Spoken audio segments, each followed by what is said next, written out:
देख रहे हैं सुदर्शन न्यूज।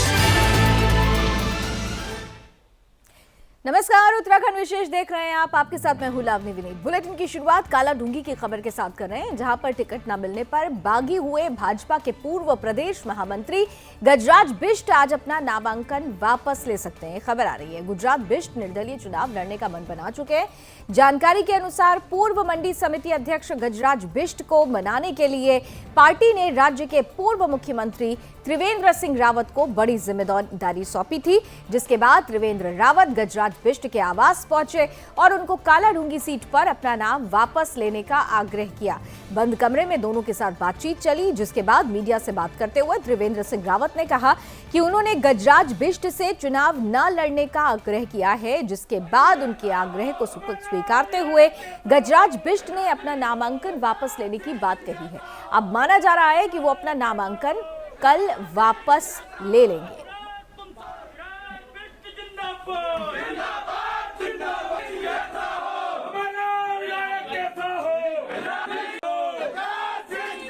में प्रदेश के महामंत्री भी रहे, मंडी परिषद के हमारे अध्यक्ष रहे। हम सब उनको बहुत लंबे समय से उनके योगदान को जानते हैं। उन्होंने नामांकन किया है और मैंने उनसे अनुरोध किया कि आप जनहित में काला ढूंगी की जनता आपको चाहती है, इसमें कोई शक नहीं है, लेकिन आखिर बंशीधर भगत जी को अगर पार्टी ने टिकट दिया है तो आप एक बार हमारे अनुरोध पर और अपना नामांकन वापस ले लीजिए। मैं उनका बहुत आभारी हूँ कि उन्होंने मेरे अनुरोध को स्वीकार किया, मेरा सम्मान किया और पार्टी के हित में उन्होंने निर्णय लिया है कि वो अपना नाम वापस। तो पार्टी के हित में गजराज अपना नाम वापस ले लेंगे। इधर खबर पौड़ी से ले लेते हैं, जहां मुख्यमंत्री पुष्कर सिंह धामी कंडोलिया मंदिर दर्शन करने के लिए पहुंचे और इसके बाद उन्होंने इंडोर बैठक के माध्यम से कार्यकर्ताओं को बीजेपी प्रत्याशी के पक्ष में हर बूथ से भारी संख्या में मतदान कराने का आह्वान किया।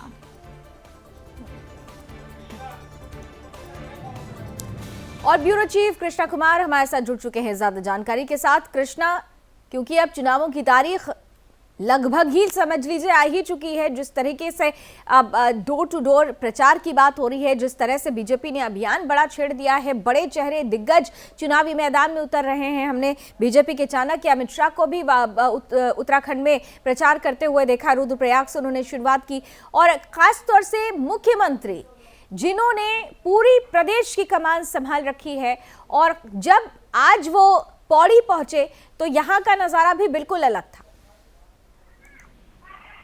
बिल्कुल, आपने निश्चित तौर पर देखिए उत्तराखंड के मुख्यमंत्री पुष्कर सिंह धामी लगातार जो है हर दिन जो है हर एक विधानसभा का वो दौरा कर रहे हैं अपने निर्धारित समय पर, जिसमें वो अपने चुनाव का प्रचार कर रहे हैं और सभी जनता से मिलकर अपने विधानसभा प्रत्याशी के साथ जनता से मुलाकात कर रहे हैं और उनसे भाजपा के पक्ष में वोट देने की अपील कर रहे हैं, जिसमें समर्थन हमें बढ़ चढ़कर देखना होगा। तस्वीरों में भी आप साथ देख सकते हैं, जब भी मुख्यमंत्री जिस भी जगह जा रहे हैं वहाँ उनके पहुंचने से पहले ही आम कार्यकर्ताओं के साथ साथ आम जनता भी वहाँ मौके पर मौजूद रहती है। एक तरीके से उमड़ जाती है मुख्यमंत्री को सुनने के लिए और देखने के लिए, क्योंकि युवा नेतृत्व पर एक तरीके से पूरा उत्तराखंड भरोसा जताते हुए दिख रहा है। इसलिए मुख्यमंत्री के जो ताबड़तोड़ दौरे जो हो रहे हैं वो लगातार जारी है। महज हम कह सकते हैं आज 31 जनवरी हो गई तो 12 दिन ही बात जी। तो ऐसे में एक तरीके से महत्वपूर्ण बात आ जाती है, 13 जिले हैं उत्तराखंड के, 70 विधानसभा है। तो उन 70 विधानसभाओं में अब आने वाले दिनों में प्रधानमंत्री नरेंद्र मोदी का भी दौरा है, गृह मंत्री अमित शाह का भी दौरा है, राजनाथ सिंह के भी दौरे हैं। तो ऐसे तमाम दौरों को किन किन विधानसभाओं में बीजेपी सेटल करेगी, क्योंकि मुख्यमंत्री ने एक तरीके से पूरे प्रदेश की कमान संभाली हुई, पूरे प्रदेश में चुनाव प्रचार कर रहे हैं। क्योंकि हम देख सकते हैं कि मुख्यमंत्री का आधा दिन जो है वो कभी गढ़वाल में जा रहे हैं तो कभी कुमाऊं में जा रहे हैं। हेलीकॉप्टर के दौरान वो अपनी यात्राएं कर रहे हैं और चुनाव प्रचार कर रहे हैं, पार्टी को एक तरीके से और मजबूत कर रहे हैं। क्योंकि हमने कुछ दिनों पहले देखा था कि जिस जिनको टिकट नहीं मिल पाई थी, ये भी बगावत पर उतर आए थे। निर्दलीय प्रत्याशियों के रूप में कई भाजपा के कार्यकर्ताओं ने भाजपा से बगावत करके अपना नामांकन भी कर दिया था, लेकिन भाजपा ने कहीं बहुत ही हद तक हम कह सकते हैं कि डैमेज कंट्रोल जो है कर लिया है। उसमें से लगभग 90% प्रत्याशी जो है वो अपना नाम वापसी लेने के लिए मान गए, जिन्होंने आज अपने नाम भी वापसी ले लिए है। लावनी, नाम वापसी भी ले लिए हैं और जो रूठने बनाने का सिलसिला था वो भी लगभग बीजेपी उस पर जीत हासिल करती हुई नजर आ रही है। लेकिन सबसे महत्वपूर्ण, जब हम पौड़ी विधानसभा की बात करते हैं तो पौड़ी विधानसभा में जिस तरीके से कांग्रेस अपनी स्ट्रैटेजी बना रही है, जो चेहरे पौड़ी क्षेत्र से उतारे जा रहे हैं कांग्रेस की तरफ से, वो भारतीय जनता पार्टी के लिए क्या एक चैलेंज इस बार क्रिएट करेंगे आप, या फिर पिछली बार की तरह यहाँ पर क्लीन स्वीप जैसी स्थिति बनेगी? बिल्कुल, देखिए अगर बात हम पौड़ी विधानसभा की करें तो वहां से भाजपा ने इस बार जो प्रत्याशी है वो राजकुमार पौड़ी को बनाया, जिन पर भाजपा ने एक तरीके से विश्वास जताया है। पौड़ी की अगर हम देखें तो पौड़ी राज्य को कई मुख्यमंत्री दे चुका है। उत्तर प्रदेश के मुख्यमंत्री योगी आदित्यनाथ भी उत्तराखंड के पौड़ी जिले से आते हैं और पूर्व में रहे मुख्यमंत्री त्रिवेंद्र सिंह रावत भी पौड़ी जिले से आते हैं। तो ऐसे में देखिए पौड़ी जिले की ये महत्वपूर्ण सीट विधानसभा जो है वो मानी जाती है, जिसमें एक तरीके से भारतीय जनता पार्टी ने अपने दिग्गज नेता को खड़ा किया है और उनको उन पर विश्वास जताया है। तो देखिए कांटे की टक्कर जो है वो पौड़ी विधानसभा में देखी जा रही है। इसके अलावा कोटद्वार की बात करें तो कोटद्वार में भी कांटे की टक्कर है। लांसडाउन विधानसभा में भी एक तरीके से संत और पूर्व मंत्री हरक सिंह रावत की बहू जो है वो आमने सामने देखी जा रही है। तो उसमें मुकाबला जो है लगातार जबरदस्त होता जा रहा है, क्योंकि अब समय काफी कम बचा हुआ है। भाजपा की अगर हम बात करें तो भाजपा के स्टार प्रचारकों का दौरा भी उत्तराखंड में शुरू हो चुका है, लेकिन कांग्रेस अभी तक इसी में सिमटी हुई है कि किसको उत्तराखंड बुलाए किसको नहीं बुलाए, क्योंकि राहुल गांधी एक तरीके से उत्तराखंड से दूरी बनाए हुए हैं, तो उनकी बहन प्रियंका गांधी उत्तर प्रदेश से बाहर निकलने का नाम नहीं ले रही है। लाभली, पौड़ी की आपने बात की है तो खासतौर से क्योंकि जन्मभूमि है उत्तर प्रदेश के मुख्यमंत्री योगी आदित्यनाथ की, और ये कहा जा रहा है कि इसी जगह से ही वो चुनावी धम भरेंगे, यानी मैदानों के साथ साथ पहाड़ पर भी कमल का फूल खिलाने की जिम्मेदारी पौड़ी क्षेत्र से मुख्यमंत्री योगी आदित्यनाथ की होगी। रैली कब तक एक्सपेक्टेड है? बिल्कुल, देखिए कुछ दिनों पहले तो भाजपा ने जानकारी दी थी और अपने स्टार प्रचारकों की लिस्ट जारी करी थी। उसके बाद जो भाजपा के मीडिया प्रभारी ने बताया था कि अभी सिर्फ जो है स्टार प्रचारकों की लिस्ट तैयार हुई है, हमने चुनाव आयोग से तमाम रैलियों की परमिशन मांगी हुई है। परमिशन मिलने के बाद उनकी डेट जो है वो फाइनल करी जाएगी, जो चुनाव आयोग द्वारा बताया जाएगा। फिर उस अनुसार जो है इन सबके ही प्रधानमंत्री नरेंद्र मोदी, केंद्रीय गृह मंत्री अमित शाह, राजनाथ सिंह समेत जो है योगी आदित्यनाथ के दौरे भी तय किए जाएंगे, क्योंकि सिर्फ योगी आदित्यनाथ नहीं तमाम प्रदेशों के मुख्यमंत्री है जो उत्तराखंड में चुनाव प्रचार करने आएंगे और भाजपा के हक में वोट डालेंगे। ठीक है, तो बहुत बहुत धन्यवाद कृष्णा हमारे साथ जुड़ने के लिए। तो भाजपा के पक्ष में वोट कराने के लिए पूरी तरह से प्रतिबद्ध नजर आ रहे हैं मुख्यमंत्री पुष्कर सिंह धामी। वो लोगों से वोट, बीजेपी के पक्ष में वोट डालने की अपील भी कर रहे हैं और कार्यकर्ताओं को जीत का मंत्र हर एक जिले में जाकर, हर एक सीट पर जाकर वो खुद दे रहे हैं और इसके पहले ईश्वर की वंदना करना भी नहीं भूल रहे हैं। इधर प्रदेश की चर्चित विधानसभाओं में से एक श्रीनगर विधानसभा सीट पर प्रत्याशियों के बीच जुबानी जंग तेज हो गई है। प्रत्याशी एक दूसरे को आड़े हाथों ले रहे हैं। बीजेपी से प्रत्याशी कैबिनेट मंत्री डॉक्टर धन सिंह रावत ने कांग्रेस पर जुबानी हमला करते हुए कहा कि कांग्रेस शासन में भ्रष्टाचार व्याप्त था। इसके साथ ही कांग्रेस ने बीते 5 सालों में ना तो मजबूत विपक्ष की भूमिका निभाई और ना ही कहीं दिखाई दिए। अब चुनाव के समय में कांग्रेस शराब बांटने का काम कर रही है। वहीं कांग्रेस से प्रत्याशी गणेश गोदियाल ने डॉक्टर धन सिंह रावत पर पलटवार करते हुए कहा कि बीजेपी को हार का डर सता रहा है, इसलिए वो इस तरह की बयानबाजी कर रही है। उन्होंने तंज कसते हुए कहा कि पहले बीजेपी में पन्ना प्रमुख बनाए जाते थे, लेकिन इस चुनाव में बीजेपी पौवा प्रमुख बना रही है।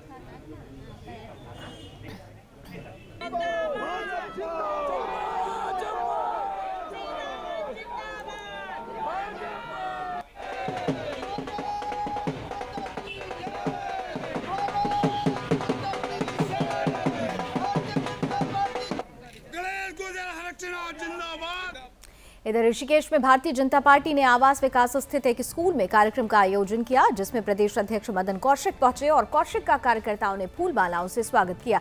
इस दौरान प्रदेश अध्यक्ष ने कार्यकर्ताओं में चुनाव को लेकर जोश भरा और कहा कि अपने जोश में किसी भी प्रकार की कमी नहीं आने देनी है, सामने वाले को कमजोर नहीं समझना है, एकजुट होकर पार्टी के लिए काम करना है। उन्होंने दावा किया कि ऋषिकेश विधानसभा सीट चौथी बार जीतने जा रही है। इस जीत में भारी मतों का अंतर भी देखने को मिलेगा। वहीं प्रत्याशी प्रेमचंद अग्रवाल ने कहा कि जिस प्रकार से लोगों का जन समर्थन उनको मिल रहा है, इसके लिए वो उनका आभार व्यक्त कर रहे हैं। उन्होंने जीत के बाद फिर से शहर के विकास में जी जान से जुटने की बात भी दोहराई।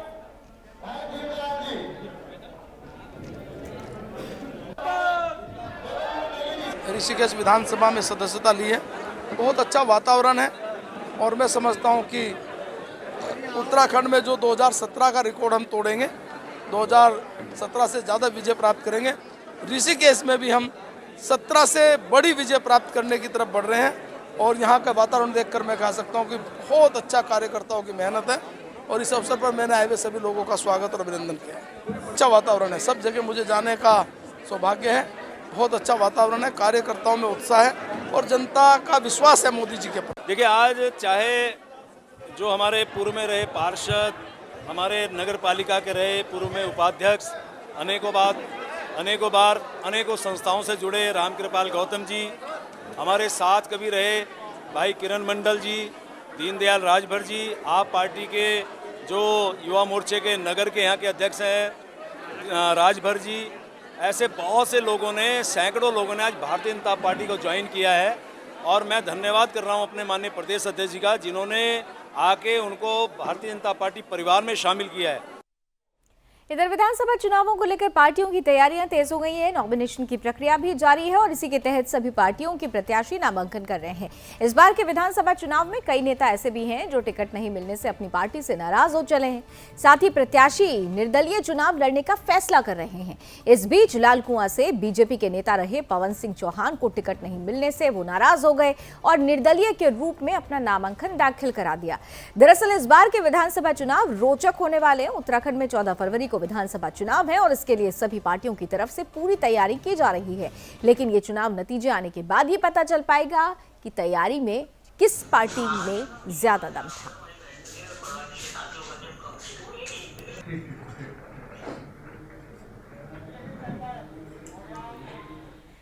इधर पौड़ी विधानसभा चौबट्टा खाल पहले से ही हॉट सीट मानी जाती है। विधानसभा चौबट्टा खाल में जहां बीजेपी ने कद्दावर नेता सतपाल महाराज को अपना प्रत्याशी बनाया, वहीं कांग्रेस ने इस बार सतपाल महाराज को टक्कर देने के लिए भारी भरकम केसर सिंह नेगी को चुना है।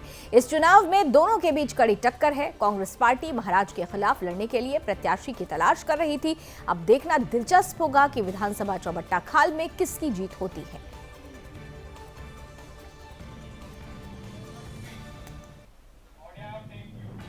उत्तराखंड विधानसभा चुनाव में अब गीतों के सहारे राजनीतिक दल अपना प्रचार प्रसार करते हुए नजर आ रहे हैं। प्रख्यात लोक गीतकार और भारतीय जनता पार्टी के कर्मठ कार्यकर्ता विवेक नौटियाल की तरफ से गाए गीत की लॉन्चिंग देहरादून में की गई। इस दौरान सीएम पुष्कर सिंह धामी, केंद्रीय मंत्री और प्रदेश चुनाव प्रभारी प्रहलाद जोशी की उपस्थिति रही।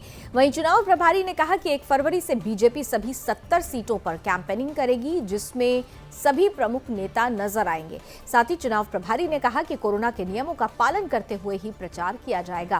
कैंपेन के साथ जो नेता विधानसभा क्षेत्र में जाएंगे वो डोर टू डोर प्रचार कर सकेंगे। वहीं चुनाव प्रभारी ने कांग्रेस पर हमला बोलते हुए कहा कि कांग्रेस पार्टी 4 धाम और उत्तराखंड के स्वाभिमान का बिना परमिशन प्रचार कर रही है, जबकि भाजपा ने 4 धाम को लेकर जो कार्य किए, इसे देखकर कांग्रेस को भी 4 धाम की याद आई है।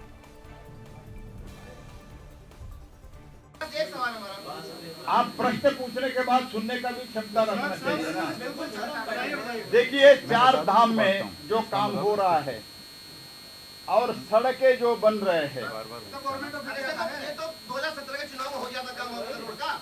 ऑल वेदर रोड का अभी भी काम चल रहा है जी। अभी पार्टियों की तैयारियां चल रही हैं। अब ऐसे में आरोप प्रत्यारोप का दौर भी जारी है और इसी कड़ी में भाजपा के प्रदेश अध्यक्ष मदन कौशिक ने पूर्व मुख्यमंत्री हरीश रावत पर रामनगर विधानसभा सीट से बदलकर लालकुआं से उतरने पर तंज कसा।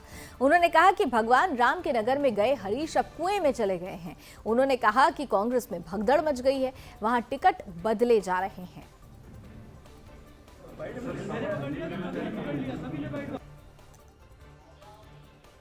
उधर लालकुआं विधानसभा क्षेत्र में कांग्रेस के सामने बड़ी ही विचित्र स्थिति पैदा होने वाली है। यहां कांग्रेस ने पहली बार महिला उम्मीदवार संध्या डालाकोटी को मैदान में उतार दिया है, जिसके बाद से ही कांग्रेस में एक के बाद एक बगावत के सुर उठने लगे हैं। एक दिन पहले हरीश चंद्र दुर्गापाल, जो कि पूर्व कैबिनेट मंत्री रहे हैं, उन्होंने भी निर्दलीय चुनावी ताल ठोकने का ऐलान कर दिया। वहीं कांग्रेस की बगावत का पार्ट 2 भी शुरू हो गया, जब वरिष्ठ कांग्रेस नेता हरेंद्र बोरा के हजारों समर्थक उनके आवास पर आयोजित महापंचायत में शामिल हुए। हरेंद्र बोरा को निर्दलीय चुनाव मैदान में उतरने के लिए दबाव बनाया जा रहा है। इन सबके बीच आखिर कौन कौन निर्दलीय चुनावी मैदान में उतरेगा, ये कांग्रेस के लिए बड़ी विडंबना है। क्या हरेंद्र बोरा हरीश चंद्र दुर्गापाल को अपना समर्थन देंगे? क्या हरीश दुर्गापाल हरेंद्र बोरा को अपना समर्थन देंगे? आखिर इस सीट में कांग्रेस का क्या होगा, ये सवाल प्रश्न चिन्ह लेकर सामने है। नामांकन जरूर हो रहा है, लेकिन इसके बाद की परिस्थिति कांग्रेस के लिए चुनौती भरी है। मैं आप सभी का हार्दिक स्वागत एवं अभिनंदन करता हूं। हमारे देश में वहीं गदरपुर में संयुक्त किसान मोर्चा के आह्वान पर देश भर के किसान विश्वासघात दिवस मना रहे हैं। तराई किसान संगठन के प्रदेश अध्यक्ष रविंद्र सिंह कलसी के नेतृत्व में किसानों ने विश्वासघात दिवस मनाते हुए राष्ट्रपति के नाम संबोधित ज्ञापन तहसीलदार को सौंपा। इस मौके पर तराई किसान संगठन के प्रदेश अध्यक्ष बलविंदर सिंह कलसी ने कहा कि प्रधानमंत्री जी ने कृषि कानून वापस लेने की बात कही थी और जिसके 10 से 15 दिन के बाद एक लिखित समझौते के बाद किसानों से संबंधित समस्याओं को हल करने के लिए एक कमेटी का बनाया जाना प्रस्तावित था, लेकिन केंद्र की मोदी सरकार ने किसानों के साथ विश्वासघात किया है। ऐसा है कि जब वहाँ से संयुक्त मोर्चे ने अपना आंदोलन उठाया था तो उस समय सरकार के साथ कुछ लिखित समझौता हुआ था, क्योंकि बिना लिखित के वहाँ से किसानों ने उठने के लिए मना कर दिया था और 15-20 दिन उसके बाद भी बैठे रहे तीनों कानून वापस होने के। और यही कारण था कि कहीं कल के दिन सरकार अपने किसी वायदे से मुकर ना जाए, इसलिए किसान वहाँ बैठा रहा। और लिखित जो लिया, जब उसका लिखित अग्रवाल जी के द्वारा दिया गया तो उस पर सरकार ने कहा था हम जल्द जो है MSP के लिए एक बनाएंगे। इधर उधम सिंह नगर की किच्छा में एक सप्ताह पहले निर्माणाधीन तेल फैक्ट्री में हुई लाखों की लूट का किच्छा पुलिस ने खुलासा कर दिया है। दरअसल 16 जनवरी को अज्ञात बदमाशों ने हथियार की नोक पर किच्छा थाने के इंद्रपुर क्षेत्र में निर्माणाधीन तेल फैक्ट्री में धावा बोलकर कर्मचारियों को बंधक बनाते हुए करीब 10 लाख रुपए का लोहे का सामान और मशीनों को लूट लिया था। वहीं वारदात को अंजाम देकर बदमाश मौके से फरार हो गए, जिसका पुलिस की टीम ने खुलासा करते हुए लूटे गए माल के साथ 6 आरोपियों को भी गिरफ्तार कर लिया। पकड़े गए 2 आरोपियों के पास से पुलिस ने 2 अवैध तमंचा और 2 जिंदा कारतूस बरामद की है। पकड़े गए आरोपी उत्तराखंड और उत्तर प्रदेश के निवासी बताए जा रहे हैं। फिलहाल पुलिस ने मामले को दर्ज कर आरोपियों को जेल भेज दिया है। वहीं इस मामले में आरोपियों से पूछताछ जारी है।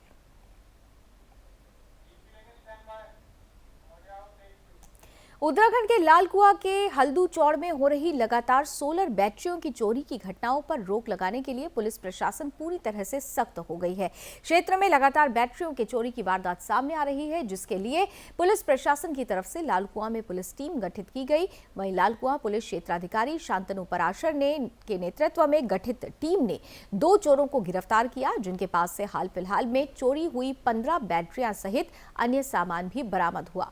फिलहाल पुलिस ने मामले को कर आरोपियों को जेल भेज दिया है। मामले में आरोपियों से पूछताछ जारी है।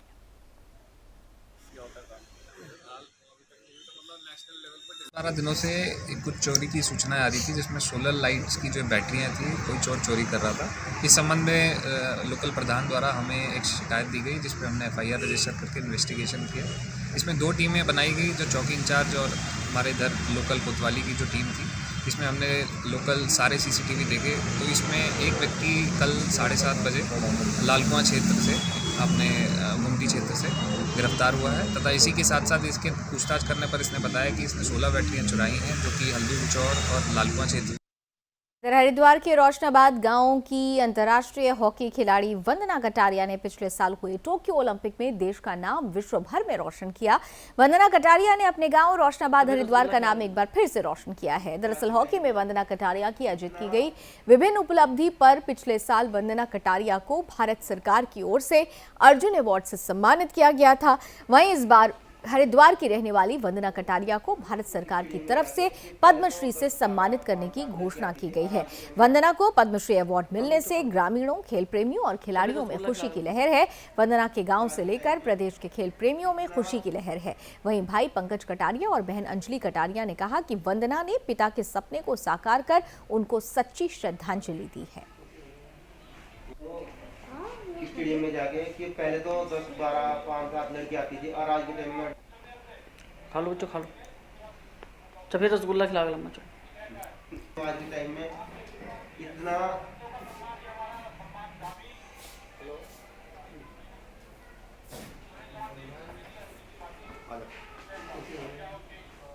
और इस वक्त की एक बड़ी खबर का रुख कर लेते हैं। बड़ी खबर जुड़ी हुई है खास तौर से साधु संतों को लेकर। सीएम धामी ने खास बात की है, खास वार्ता हुई है। सुदर्शन न्यूज के प्रधान संपादक के मुख्य कार्यक्रम चलते चलते में उन्होंने अपने मन की बात, मुख्यमंत्री पुष्कर सिंह धामी ने मन की बात कही है। संतों का सम्मान ही हमारा सम्मान है, ये बात धामी ने सुरेश चौहान की जी से एक्सक्लूसिव बातचीत के दौरान कही है। साधु संतों पर जिस तरीके की प्रतिक्रिया हुई है उसके बाद उनकी प्रतिक्रिया आती है, देवभूमि में मेरे रहते हुए साधु संतों को कोई कष्ट नहीं होगा। साधु संतों को लेकर ये खास बातचीत सीएम धामी से की है सुदर्शन न्यूज के प्रधान संपादक सुरेश चौहान के जी ने।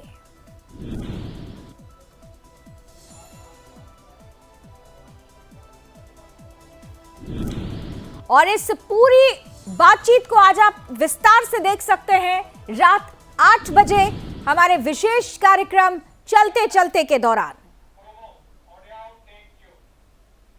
तो इस ये विशेष कार्यक्रम को आप खास तौर से देख सकते हैं, इस पूरी बातचीत को आप देख सकते हैं हमारे विशेष कार्यक्रम चलते चलते में आज रात 8 बजे।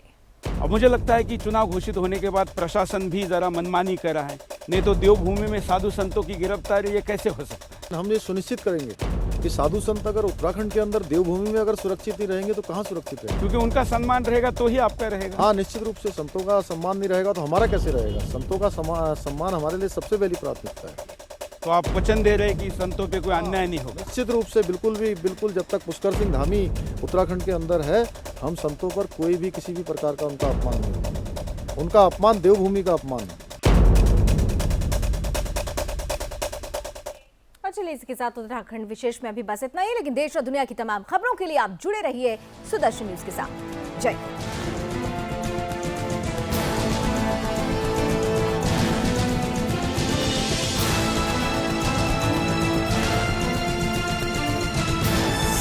आप देख रहे हैं सुदर्शन न्यूज।